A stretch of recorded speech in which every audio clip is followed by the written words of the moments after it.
Nos quedamos en viendo la historia en Antioquía de Pisidia, ¿verdad? Estamos en el primer viaje misionero del apóstol Pablo, después del año 47 después de Cristo. Pablo ya introdució, estamos en un sermón del apóstol Pablo. Pablo está predicando un sermón y los está trayendo, les está recordando de cómo ellos fueron liberados de Egipto, de la esclavitud. Ese pueblo ya había vivido el evangelio en vivo, en persona. Ese pueblo era una maqueta del evangelio. Egipto, como lo dijimos, era representado con el mundo. Faraón, el diablo, fueron rescatados, sacados. Pero todo pueblo que sale del mundo se convierte en peregrino y va rumbo a la Canaán celestial. Y en esa trayectoria está Pablo, trayendo al pueblo de Israel porque acuérdense que está en una sinagoga. Los líderes de la sinagoga le dicen: ¿tienes alguna palabra de exhortación? Habla, y comienza el mensaje. Y ya vamos en el versículo 19, los pongo en contexto. Y habiendo destruido 7 naciones en la tierra de Canaán, les dio en herencia su territorio. Está el pueblo cruzando el desierto. Destruye 7 naciones antes de entrar a Canaán. Podemos ver que esas naciones literalmente en la narrativa las podemos encontrar, que fueron destruidas sin ningún problema. Pero también podemos ver eso en la aplicación de nosotros sin ningún problema, como que todos nosotros en nuestro peregrinar vamos a enfrentar pueblos, naciones enemigas. Eso está claro. Sé que estas 7 naciones representan la totalidad de enemigos que debemos derrotar, tal y como lo vio nuestro hermano John Bunyan en el Progreso del Peregrino. Lo acabamos de ver. Acabamos de tener un devocional del miércoles, pero fue toda una obra de arte. Es un devocional hermoso que tuvimos aquí con el hermano Jonathan. Así que nosotros acabamos de ver los primeros 3 enemigos en que se encuentra Bunyan después de la cruz: desaliento, pereza y obstinación. Él pone estas cosas de esta manera, pero nosotros, ¿verdad? Los que nosotros conocemos como la carne, los ojos y la vanagloria de la vida, que prácticamente de ahí sale todo, y es lo mismo que el hermano John Bunyan trajo, él lo vio. Así que el apóstol Pedro lo llama orgullo, adulterio y avaricia. Aquí me llama la atención que John Bunyan mira los 3 primeros enemigos que vienen siendo parte de eso. Parte de lo que vamos a enfrentar todo creyente en esta travesía del desierto. Y por supuesto el pecado favorito del diablo, que es el más antiguo, que fue el que dio vida a estos 3. Todo el tiempo decimos: ay, que si. ¿Cuál fue el pecado que hizo que era la humanidad? Que se comieron una fruta, que se comieron una manzana, porque ni siquiera dice que es manzana, pero la gente dice que es manzana. Entonces comienzan ellos a inventarse que ese es el pecado. No, el pecado que cometió el hombre fue precisamente torcer la verdad de Dios. Cambiaron la verdad de Dios por la mentira, y eso cambió su perspectiva. La epistemología divina cambió y nació un nuevo lenguaje. El hombre dejó de creerle a Dios y se creyó a sí mismo.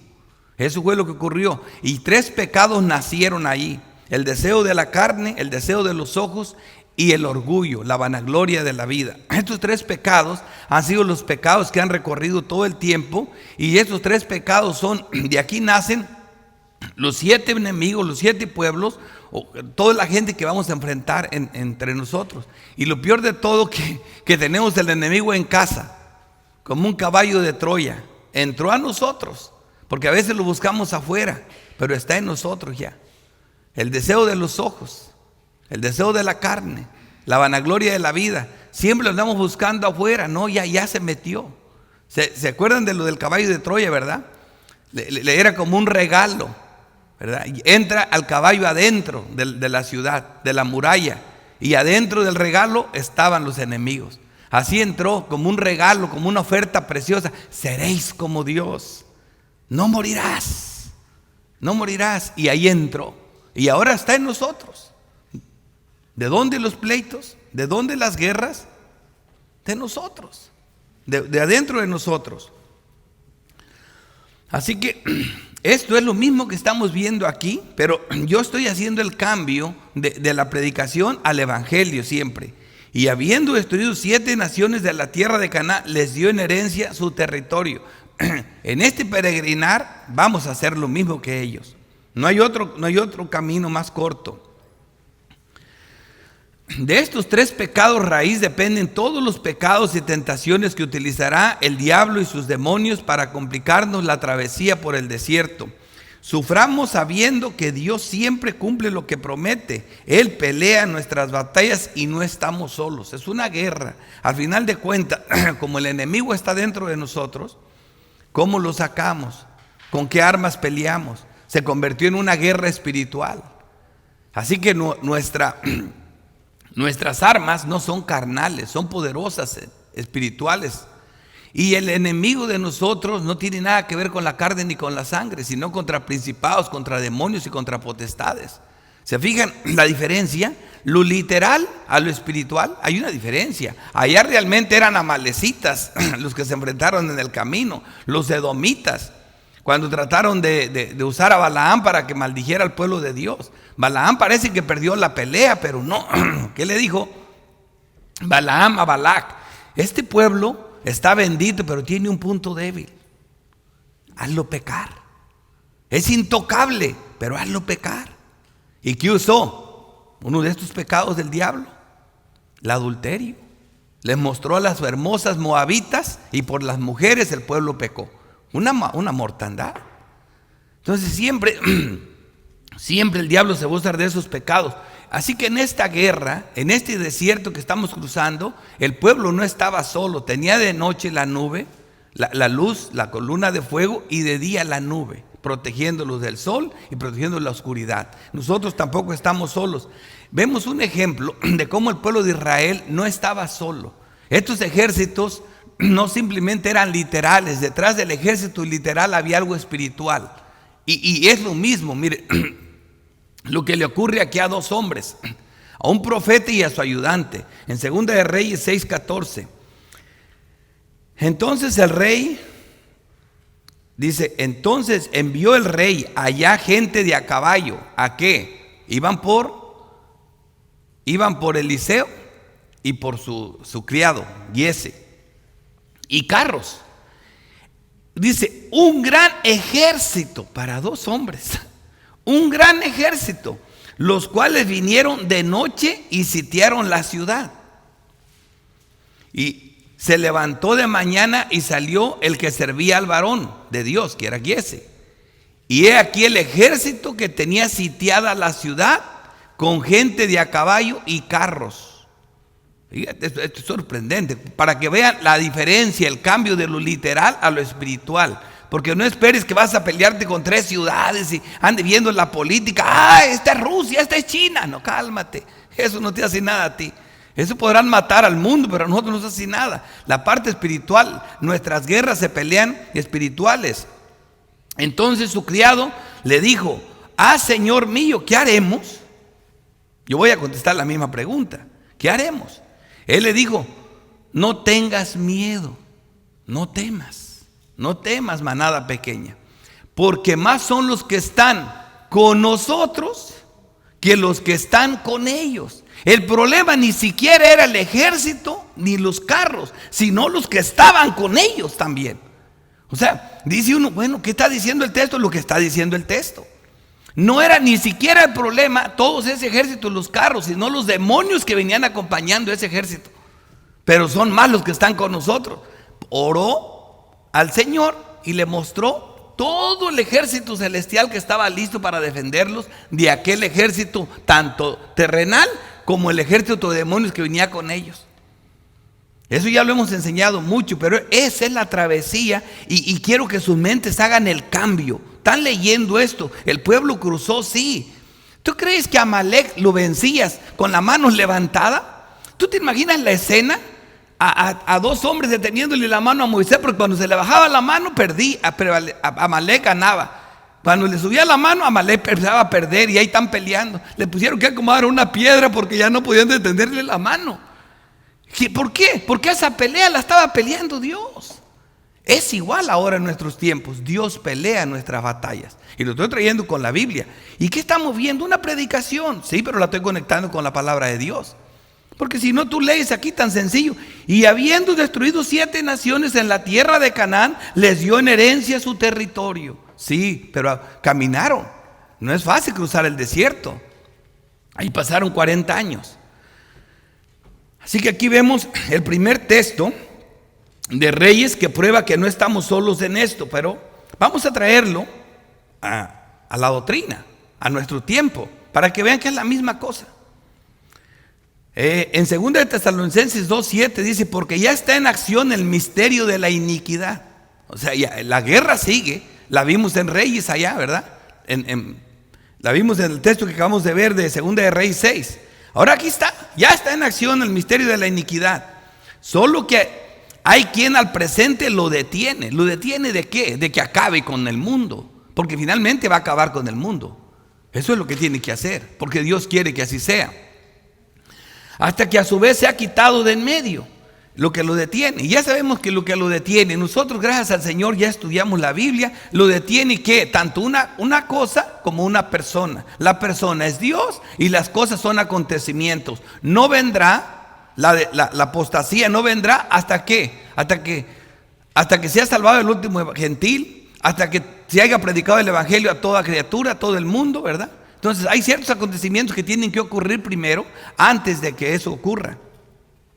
Y eso tenemos bien claro. Entonces se manifestará, dice, aquel inicuo a quien el Señor matará con el espíritu de su boca, de lo cual intuimos que se trata de una persona con el poder del diablo. Porque Dios nunca en toda la Biblia yo he visto que Dios diga: voy a matar al diablo. Porque el diablo no lo puede matar. Es un espíritu. Es un espíritu. Entonces se manifestará aquel inicuo a quien el Señor matará con el espíritu de su boca y destruirá con el resplandor de su venida. Inicuo cuyo advenimiento, o sea, venida, parrucía, es por obra de Satanás. Aquí vemos la obra del diablo. Es el diablo que está detrás de esta pelea. Con gran poder, óiganlo bien. Ahora miren, allá eran flechas las que tiraban los amalecitas, ¿verdad? Dardos, espadazos. ¿Y aquí qué hace? Con gran poder, engaños, señales y prodigios mentirosos.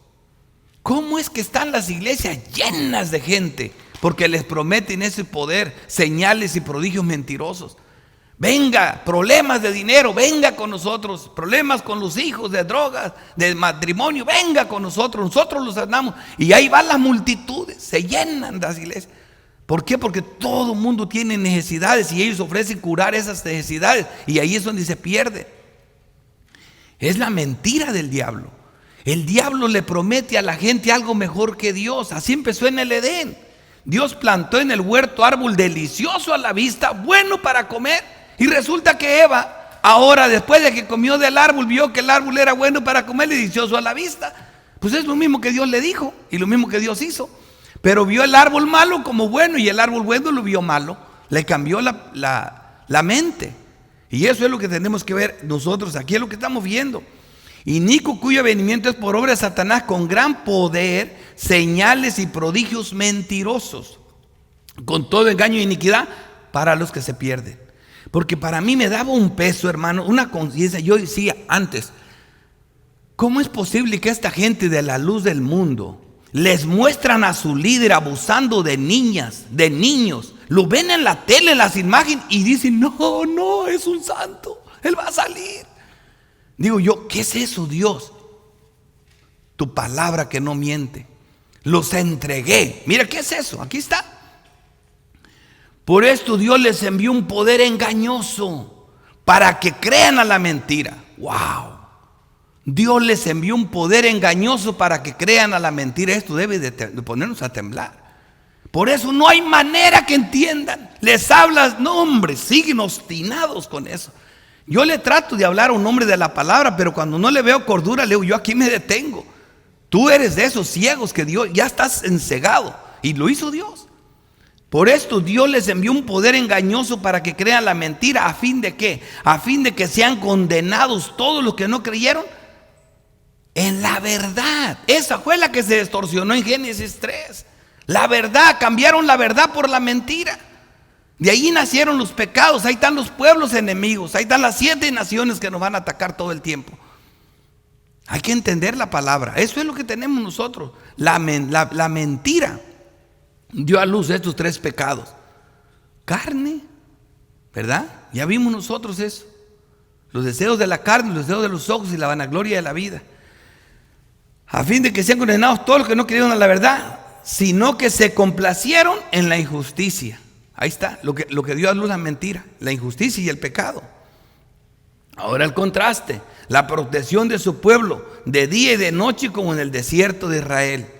Pero nosotros debemos dar siempre gracias a Dios respecto a vosotros, hermanos, amados por el Señor, de que Dios os haya escogido desde el principio para salvación, mediante la santificación por el Espíritu y la fe en la verdad. Esto es el Evangelio. Así que si tú quieres, Pablo le predicó el Evangelio y vas allá a leer todo lo que está diciendo, estás perdiendo el tiempo. Aquí está el Evangelio. Este es el Evangelio. Así que después dice, versículo 20, después como por 450 años les dio jueces hasta el profeta Samuel. Cada palabra importa. Después como por 450 años les dio jueces hasta el profeta Samuel. Esto es palabra de Dios, esto es hermoso. ¿Qué es lo que estamos viendo en este texto? Este fue el tiempo que Dios preparó a Israel para que viera la necesidad de un rey para la venida del reino. ¿Sabes cuál es el nombre de nuestro evangelio?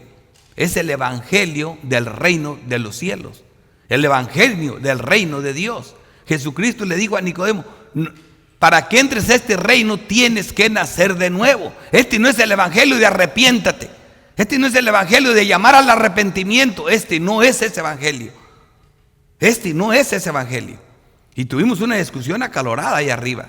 Y ¿sabes lo peor, hermano? No teníamos ahí un arminiano reformado, porque el 90-70% de la reforma afirma esto.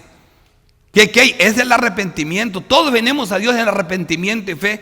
El evangelio es una buena noticia, seguido de una mala noticia, pero que hay que dar primero la mala. O sea, predícale a la gente que se arrepienta, llévalo a que se arrepienta para que venga el Señor. Preséntale la ley. La ley nunca tuvo el propósito de salvar, nunca, lo hemos visto. Así que no es por ahí la cosa. Así que este fue el tiempo para que ellos se prepararan. Y mira lo que dice: y nosotros también predicamos el evangelio del reino de los cielos. Así comenzó Jesucristo, pero mira cómo hay un cambio de lo que Cristo y Juan predicó a lo que ocurrió después de Cristo. Cuando digo después de Cristo, hermano, no me estoy refiriendo después de que nació Cristo, ni después de que Cristo estuvo en la tierra. No, cuando Él estuvo en la tierra y anduvo haciendo toda su obra, Él cumplía la ley. Se apegaban a la ley. Él no prohibió sacrificios ni nada por el estilo, ni los diezmos ni nada que estaban bajo la ley. Es después de su muerte. Por eso Él dice: les conviene que me vaya, porque si no, no hay cambio. Si no, no hay cambio. Mateo 9:35.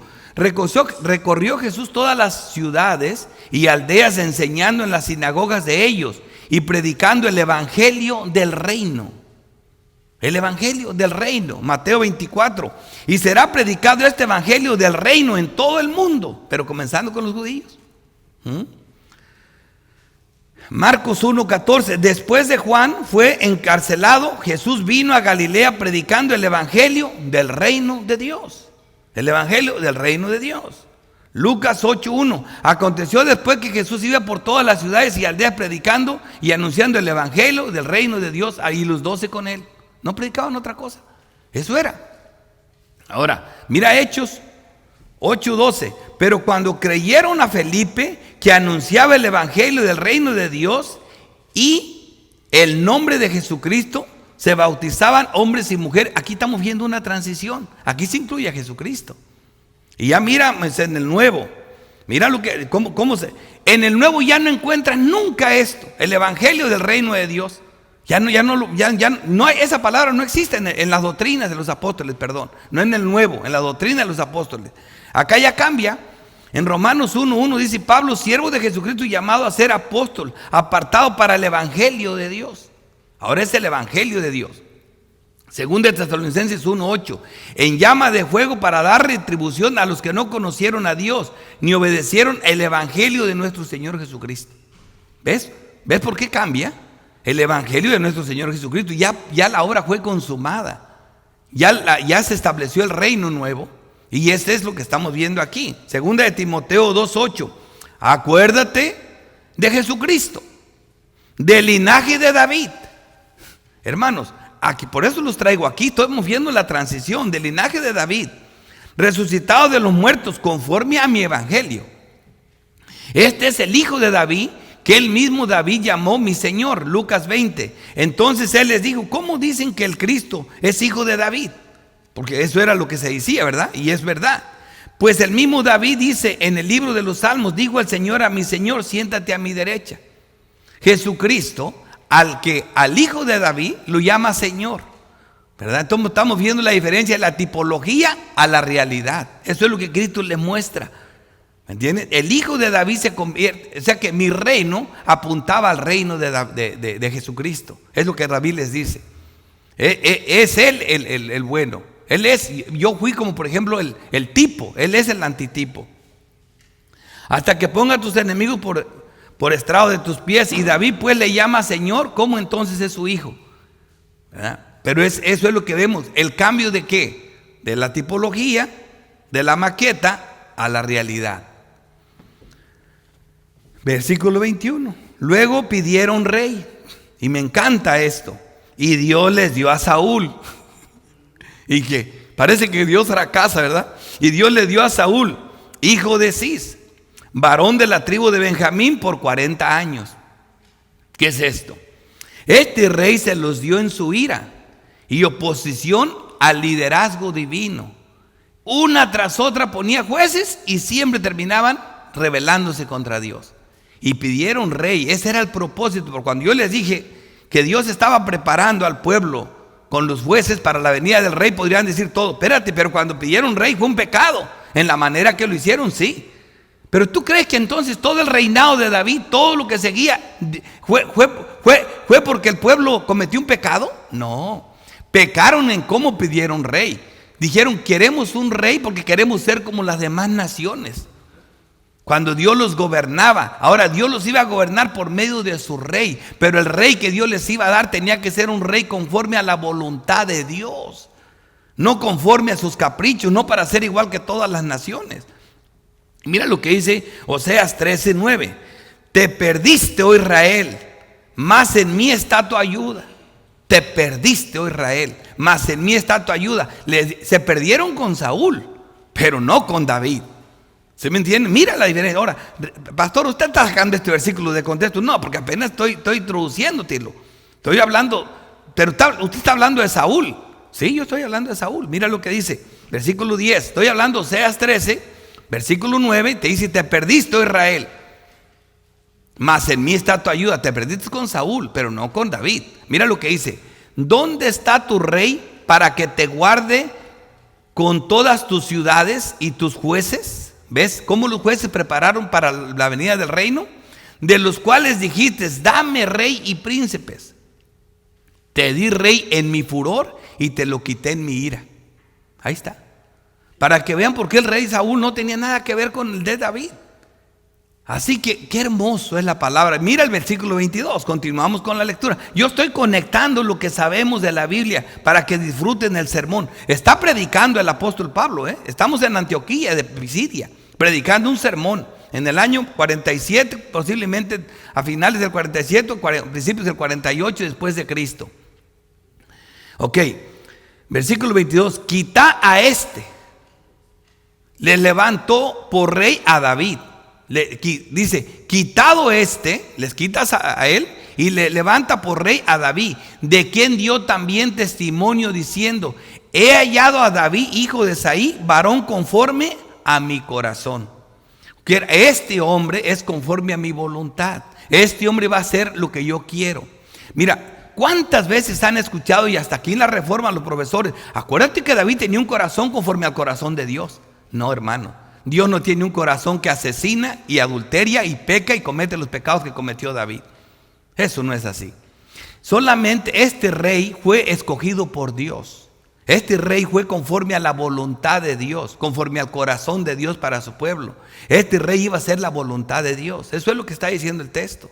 Este rey escogió a David. De esta manera dice: he hallado a David, hijo de Isaí, conforme a mi corazón. Mira, y luego si lees lo que sigue, dice: ¿quién hará todo lo que yo quiero? Dios no se está dirigiendo por el corazón de David, es al revés. David se está guiando por el corazón de Dios. Hará todo lo que yo quiero. Por eso tiene el corazón. Por eso este rey es conforme a mi corazón.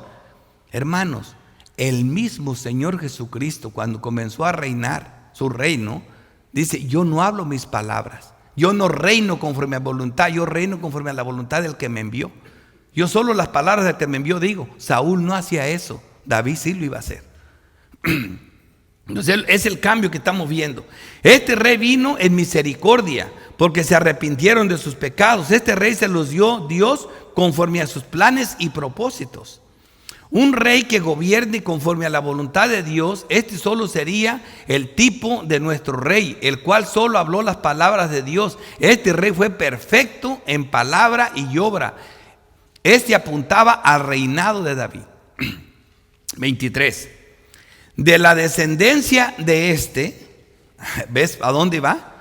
De la descendencia de este, y conforme a la promesa. ¡Wow! ¿Qué es lo que estamos viendo? Que el antiguo eran promesas, el nuevo es el cumplimiento. Dios levantó a Jesús por Salvador de Israel. A esto apuntaba todo esto. Mira la historia. Es lo que Pablo les está diciendo, ¿verdad? Este es nuestro rey. A los que quieren ser como las demás naciones les da Saúl. A los que quieren a Jehová por rey les da Jesucristo. Esta es la diferencia. Este es el retoño que brota del tronco de Isaí. Este es el que viene a restaurar la caída choza de David conforme a las promesas de Dios. Esta es la verdad que brota de la tierra para tragarse todas las mentiras del diablo. Como le hemos dicho, el Viejo Testamento se le puede dar el título de como las promesas y profecías de Dios, y al Nuevo como el cumplimiento de dichas promesas y profecías. ¿Ven la diferencia? Veamos los textos. Acabo de mencionar algunas palabras y yo siempre traigo los textos. Por ejemplo, Isaías 11:1. Saldrá una vara del tronco de Isaí. ¿Quién es Isaí? Es el papá de David, ¿verdad? O sea, del tronco de Isaí saldrá dice de Isaí, un vástago retoñará de sus raíces, de abajo de la tierra seca. Un tronco que parecía que estaba muerto ahí.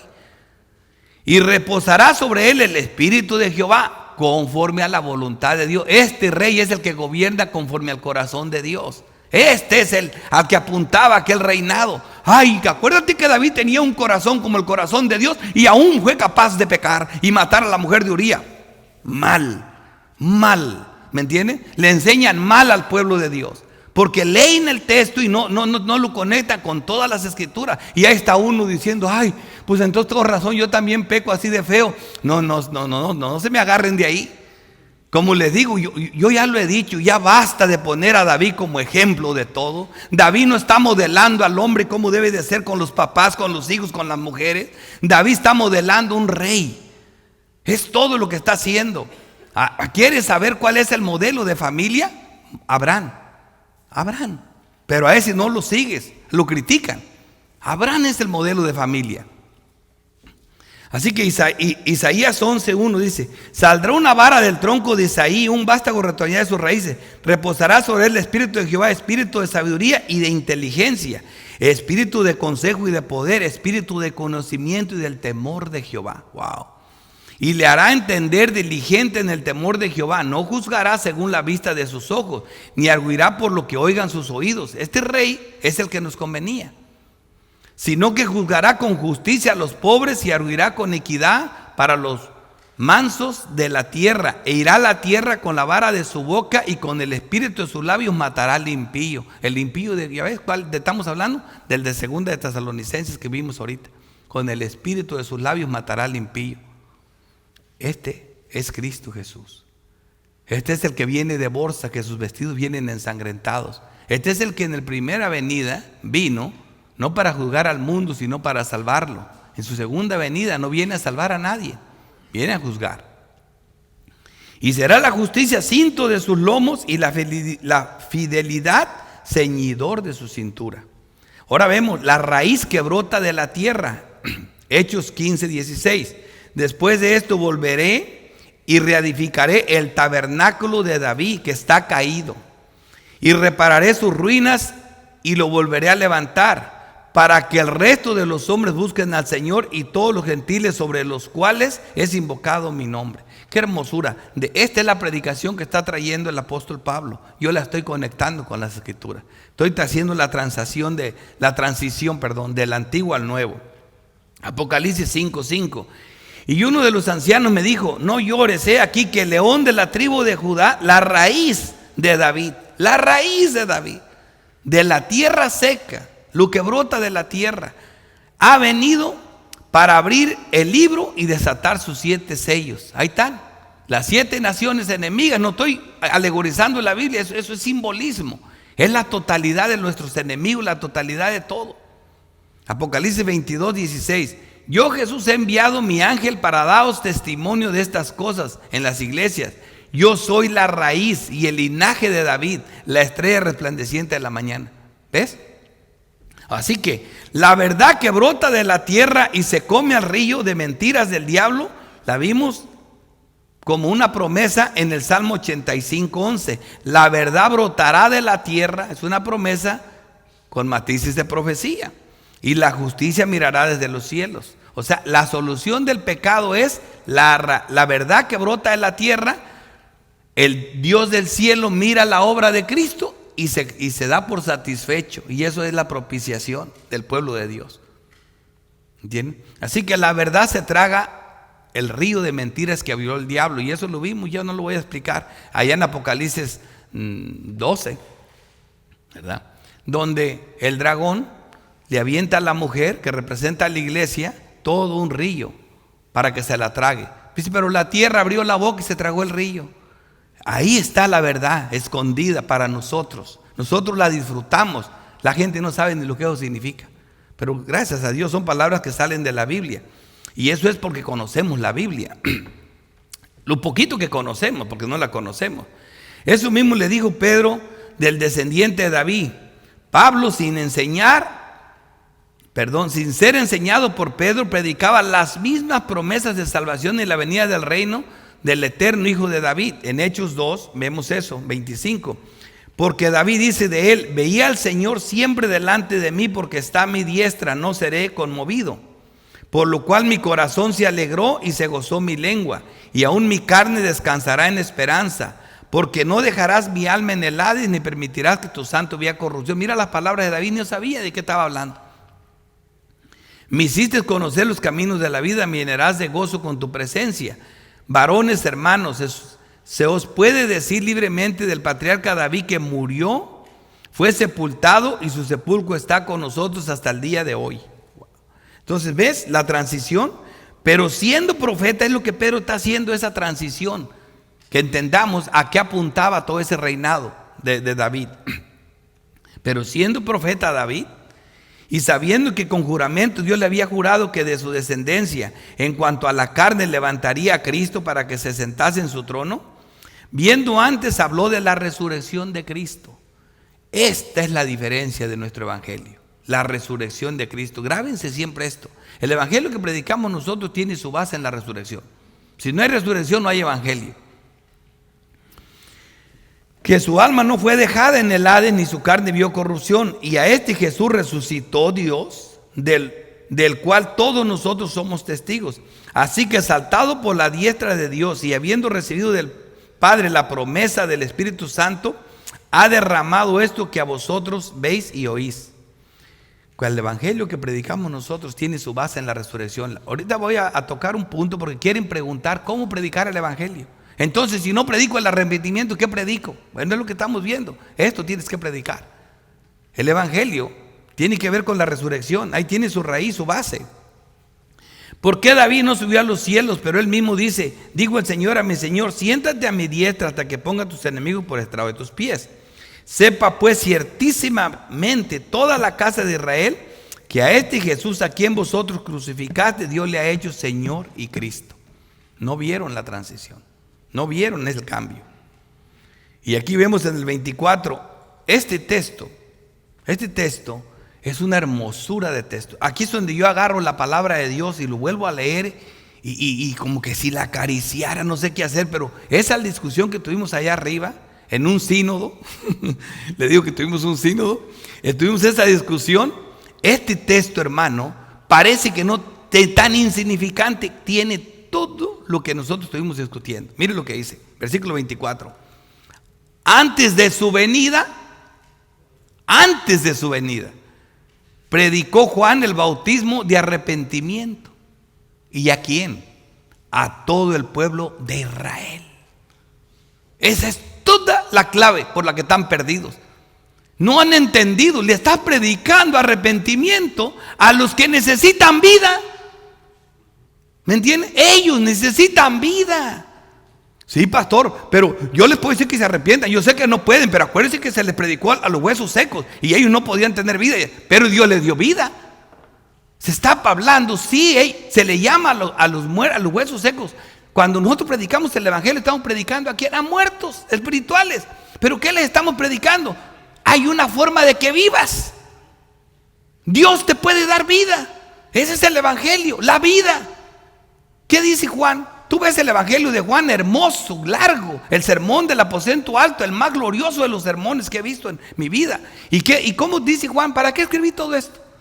Yo escribí nomás, Jesús hizo muchos milagros, el énfasis no está en los milagros, ni en las señales, yo escribí solo 7, para que creas, y para que creas nomás, y para que creyendo tengas vida en su nombre. Este es el evangelio de la vida eterna, el evangelio del reino de Dios. Nicodemo, para que entres a este reino tienes que nacer de nuevo. Este es el evangelio que salva. Así que no estamos predicando. ¿Qué predicas tú? Esto es muy importante. Aquí muchos se pierden. Miren lo que dicen antes de su venida. O bien podríamos decir antes de la consumación del nuevo pacto. Se le predicaba a Israel que se arrepintiese tanto como Juan. Cristo también hizo lo mismo. Mira Juan, primero Juan, Marcos 1:4. Bautizaba a Juan en el desierto y predicaba el evangelio del arrepentimiento para perdón de pecados. Y de ahí sacan todos. Luego te dicen ese texto. Ay, ¿ves que hay que predicar el arrepentimiento? Calmaditos. Eso es verdad. Pero ¿no viste la transición del texto? Antes de su venida. O sea, su venida en gloria. ¿Me entiendes? No cuando nació, como le digo, antes de que hiciera el cambio, de que hiciera la obra de amor. Mira lo que dice Jesús.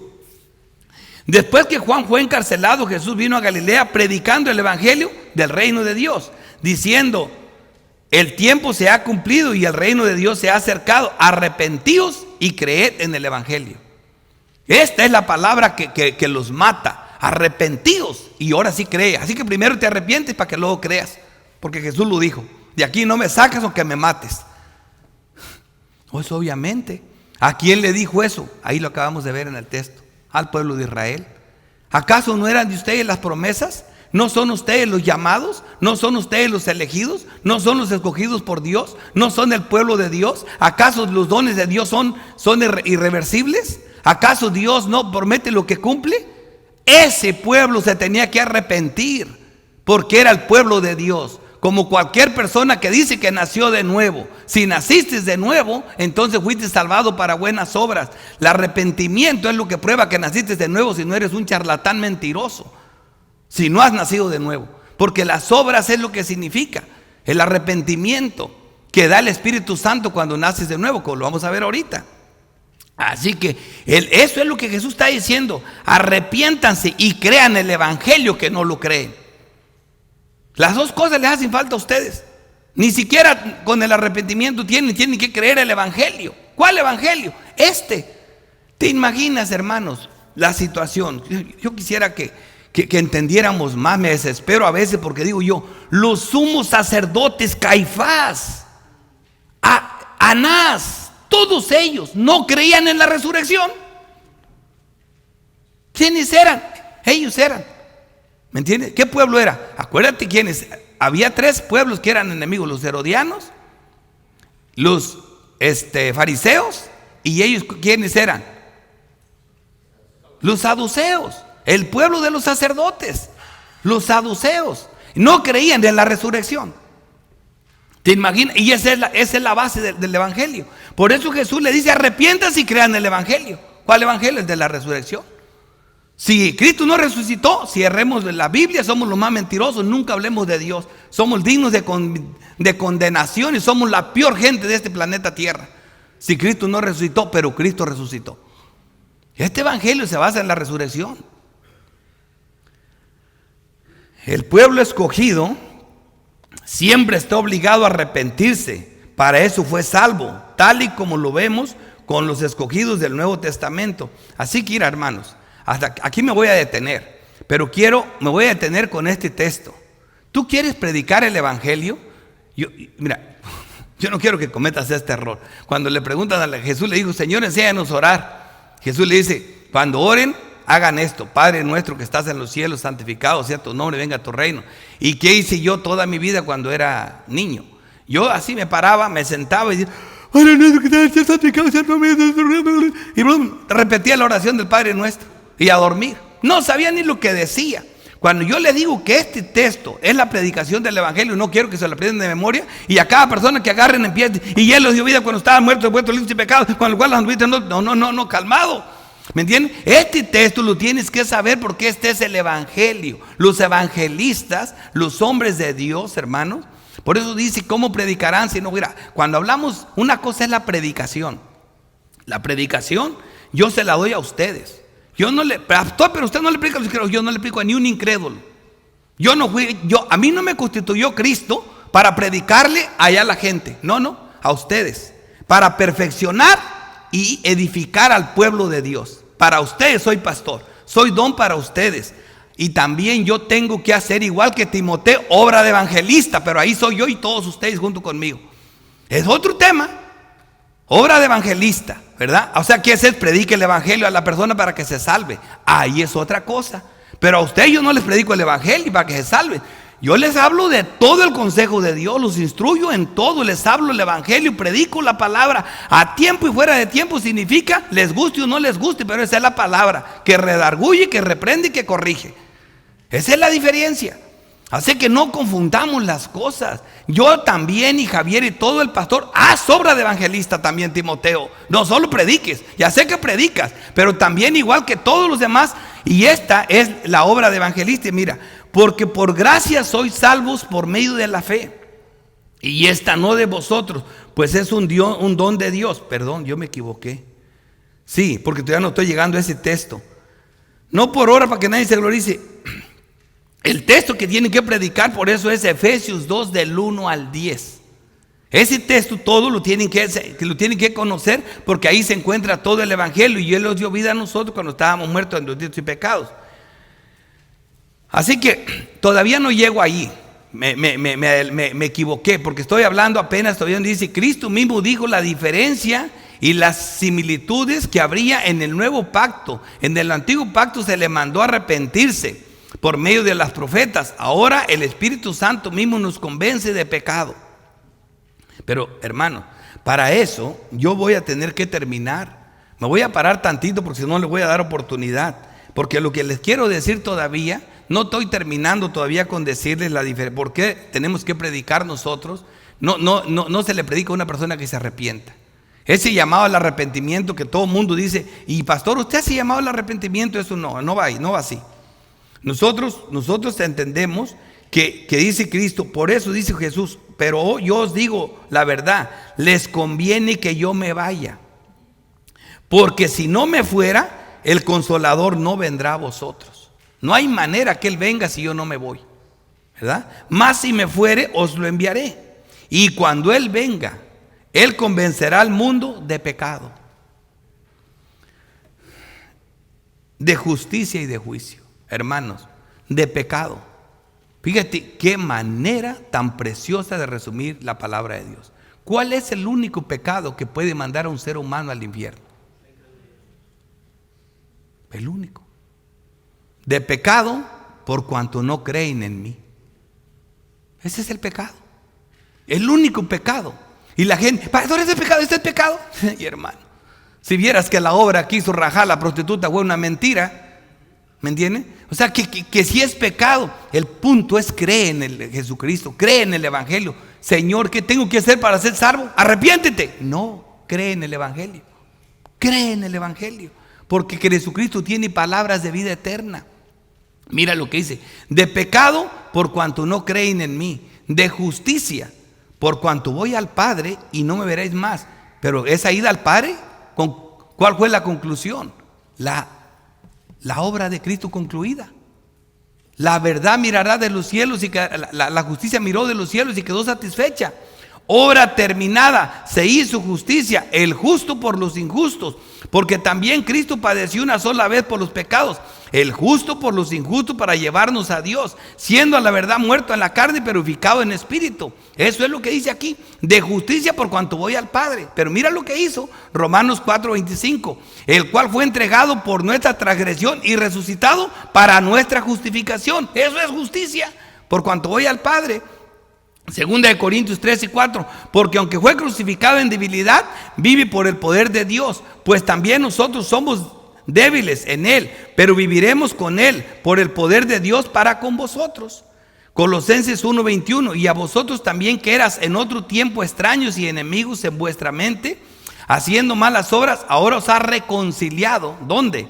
En su cuerpo de carne, por medio de la muerte, ahí mismo, para presentaros santos y sin mancha, irreprensibles delante de él. Eso es justicia. Y de justicia, por cuanto voy al Padre. Pero este es el más hermoso. Segunda de Corintios 5:1, el que no conoció pecado, por nosotros lo hizo pecado, para que nosotros fuésemos hechos justicia de Dios en él. De justicia, por cuanto voy al Padre. El justo por los injustos, hermano. Eso es de justicia. Y de juicio, por cuanto el príncipe de este mundo ha sido ya juzgado.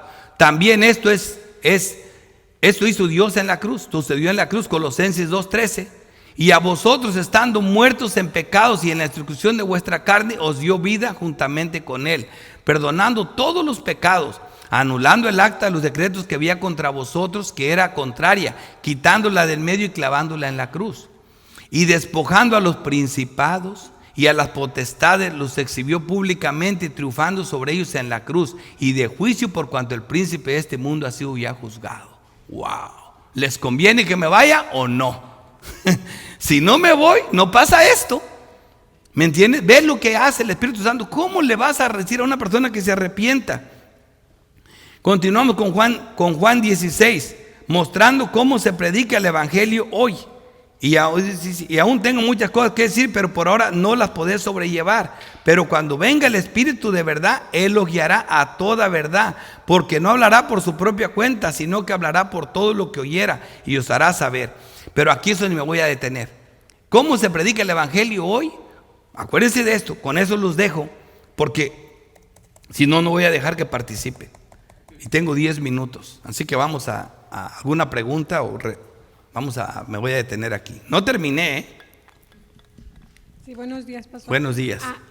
Yo ya sé que ya lo explicó, pero no lo entendí. Y sí puse atención. Pero dice aquí que en 1 de Samuel 13:14, más ahora tu reino no será duradero, Jehová. Dice, Jehová se ha buscado un varón conforme a su corazón. Y luego lo vemos de nuevo en el pasaje que estamos viendo hoy, en Hechos 13:22. Que de nuevo dice David, de quien dio también testimonio diciendo, he hallado a David, hijo de Isaí, varón conforme a mi corazón.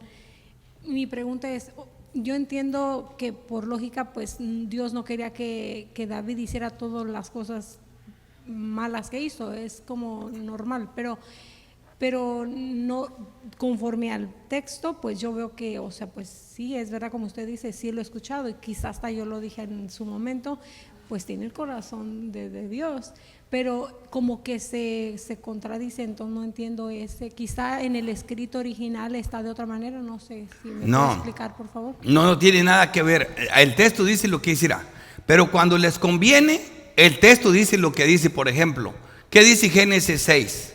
Dice que viendo los hijos de Dios, que las hijas de los hombres eran hermosas y los hijos de Dios son ángeles caídos, viendo que dice, tomaron mujeres las que quisieron Y de esa relación nacieron hijos. Pero ahí no es eso. No, eso no es. Ah, bueno, ¿por qué eso no es? Porque contradice al resto de las escrituras. ¿Entienden? Entonces, esa palabra que está viéndose ahí, Dios dice que les dio a Saúl en su enojo, en su ira, ¿verdad? A David se los dio por misericordia. David es un rey que conforme a los planes de Dios. David venía a tipificar el reinado de Cristo. David era conforme a la voluntad de Dios. Así que David tenía un corazón conforme a la voluntad de Dios. El corazón de David, ¿se me entiende? Dios escogió a David y lo cambió. Por eso David dice: bendito el hombre que Dios no le toma en cuenta su pecado. Dios dice de David, mira, dice esto: porque ninguno de ustedes los reyes es como mi siervo David, el cual nunca pecó. ¿Qué? ¿Cómo que nunca pecó? Bueno, eso dice Dios, dile mentiroso. ¿Por qué dice eso? Porque, hermana, ya conocemos la doctrina. Usted no va a ir al cielo por su justicia, sino porque Cristo le entregó una justicia perfecta, sin cometer ningún pecado. Esa es la justicia que llevó a David al cielo, no los de él. ¿Sí me entiende? Es una justicia perfecta. Entonces, conociendo la doctrina, no nos vamos a dejar tropezar en el Antiguo Testamento por un texto que parece que dice algo que no es. Sí, el corazón de David, ¿sí me entiende? Era el corazón de David, pero estaba conforme a la voluntad de Dios. Eso lo entendemos por el contexto de toda la Biblia. ¿Me entiende? No importa, o sea, eso lo vemos claro. David no tenía un corazón, Dios no tenía, dice, hallado un hombre. Dicen ellos, David tenía un corazón conforme al corazón de Dios. ¿Qué es lo que significa esto? Que el corazón de David era igualito al corazón de Dios. Se alineaba con toda la voluntad de Dios. Si eso es así, entonces David no hubiera cometido ni un pecado. Pero lo cometió, entonces no es así. Entonces cámbiale. ¿Qué es? Que el corazón de David estaba de acuerdo a la voluntad de Dios, y David iba a hacer todo lo que Dios dijo. David iba a perdonar el pecado, Dios iba a perdonar el pecado de David, Dios iba a hacer la voluntad de David, sí o sí. Eso es lo que estamos viendo. ¿Me entendió? Entonces eso sí es línea con la palabra. ¿Cuál le gusta más? ¿Se quiere seguir creyendo la otra? No, ¿verdad? Está mejor lo que la Biblia nos alinea. Sí, el contexto ya lo entendió, ¿verdad? Pero está bien que pregunte, hermana, porque si usted pregunta, ¿por qué le digo esto? Porque se salen de aquí y este hombrecito que no valgo nada, al rato se para ahí un expositor de conferencias de todos lados, donde están todos ya nomás temblándose enfrente de él, y dice: David tenía un corazón conforme al corazón de Dios. ¿Me entienden? Y dice: ni modo que le crea más a Ricardo, le voy a creer. No, créele a Dios. Cree lo que te estoy diciendo. ¿Por qué? Porque una cosa, si es como el hombre ese, la persona dice, entonces ¿qué estamos diciendo? Que Dios tiene un corazón muy malo y engañoso, como el de David. ¿Te imaginas? Es que piensan ustedes que es fácil. ¿Te imaginan que ahorita alguien de nosotros cometiera un crimen como eso? ¿Tú te imaginas? O sea, uno dice, ya está tan acostumbrado a leerlo, que un hombre dijera: me gustó la mujer de fulano, pero lo voy a matar y se la quito, y voy a vivir con ella. Y que te oiga Dios venga y le diga: ese niño con esa mujer, mataste a ese hombre, le quitaste la mujer. Bueno, el niño que vas a tener con esa mujer, él es el que va a tipificar el reinado de Cristo. A él le escojo yo. Salomón viene de esa mujer, de ese pecado. Entonces, ¿qué es esto? Estamos viendo la gracia, que no es por nosotros, es por Dios. ¿Me entienden? Es lo que Dios hace. La gracia se puede ver en el Antiguo Testamento de esa manera. ¿Cómo puedo entender yo? Dios no miente. Que diga Dios: ninguno fue como David, el cual no pecó. Bueno, es porque Dios no miente. ¿Me entiende? No es que tenemos que ver la justicia, lo que nos lleva al cielo. Nadie puede ir al cielo, nadie, por sus obras. Nadie. Si no fue por la obra de Cristo en la cruz, del Hijo de David en la cruz. Esa obra fue hermosa. El justo por los injustos. Te entregó toda su vida perfecta, que no cometió ni un pecado, y Él fue por tu pecado al lugar donde tú tenías que ir, al mismo infierno. ¿Ya queda más claro? ¿Está bien, hermana? Porque no, ¿seguro o no? Es que me sirve a mí eso, hermana. No creas que yo creo que tú nos ayudas mucho. ¿Por qué? Porque cuando se queda claro un tema, porque queda claro. Y yo sé que cuando te convenzas ya no te van a convencer de otra cosa. Eso espero. Ajá.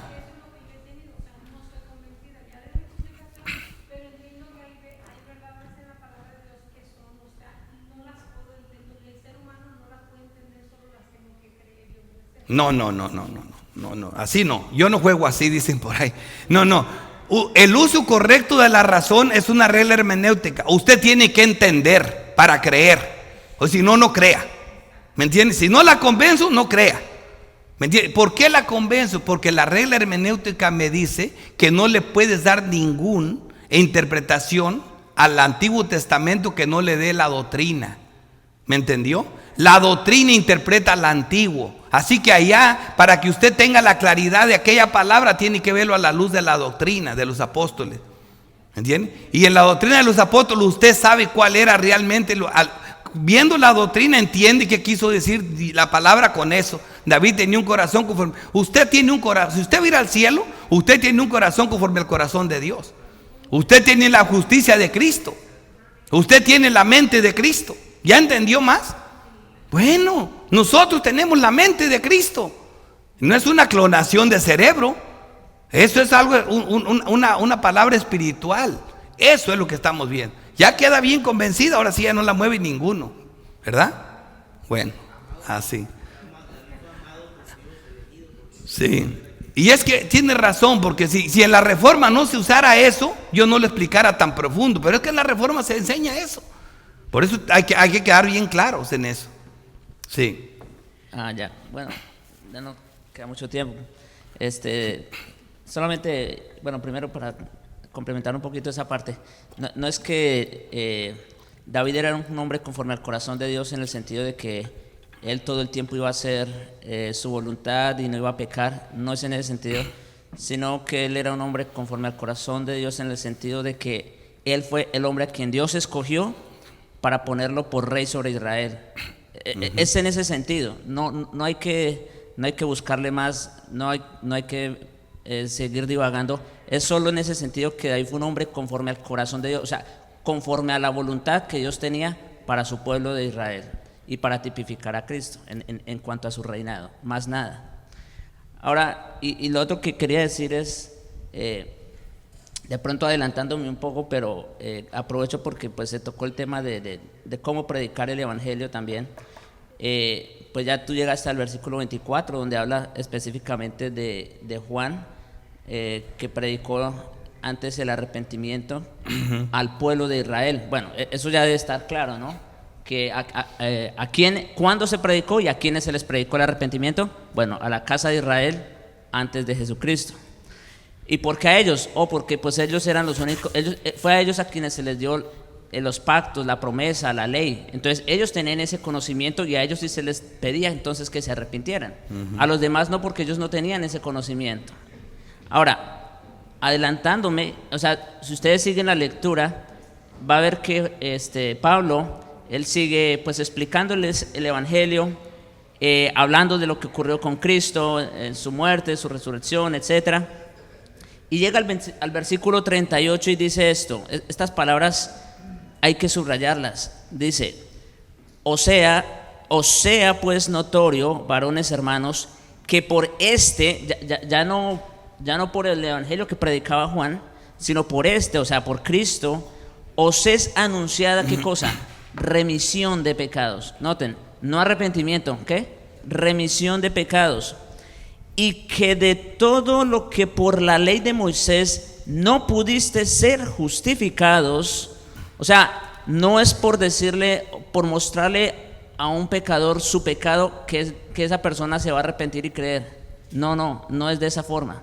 Usted le puede mostrar a un pecador, a un incrédulo, todos sus pecados, y esa persona lo único que va a hacer es endurecerse más o llegar a un estado tan depresivo que le pase lo de Judas.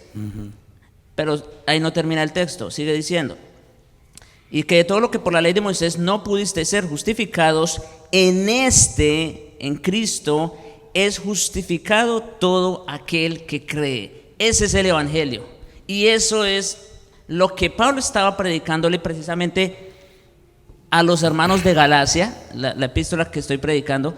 Este es el evangelio que él les anunció a los Gálatas. ¿Ve?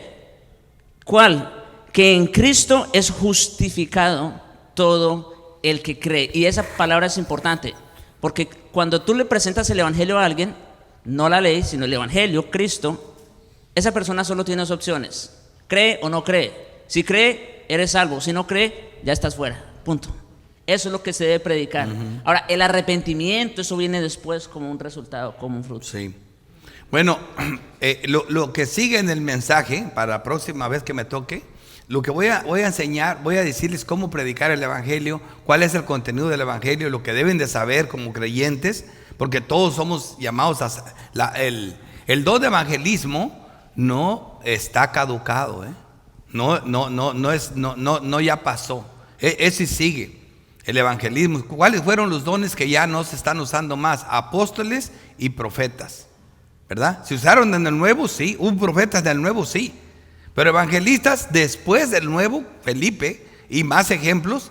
Pablo no le dijera a Timoteo que hiciera obra de evangelista, ¿verdad? Y eso nos sigue diciendo a nosotros la palabra de Dios. Ahora, hay hermanos que se les da ese don más, que se convierten en muchas más personas que a otros. Por eso es un don. Lo de ellos es siempre compartir el evangelio, y andan por todas partes predicando el evangelio, convenciendo a la gente con el evangelio. Ese es un don, también, igual que el del pastor. Entonces, que sigue activo. Luego hablamos más de eso, pero voy a cerrar aquí porque se nos fue el tiempo. Pero voy a explicar mejor de eso, cómo está eso, porque es un tema interesante. Y aquí llegó solito. El texto ese que prediqué, el último, ese texto tiene clarito la diferencia de cómo se predicaba antes y cómo se debe predicar ahora. Ese va a ser el tema del segundo estudio, del siguiente. Padre, gracias, Señor, por tu palabra. Gracias, Señor, por esta comunidad, por cada pregunta que nos hacen, por cada respuesta que nos das para dárselas. Gracias por que nos diriges en el Espíritu y porque nos unificas con tu palabra y nos muestras tu gloria. Te damos gracias, Señor, en el nombre de Cristo Jesús. Amén.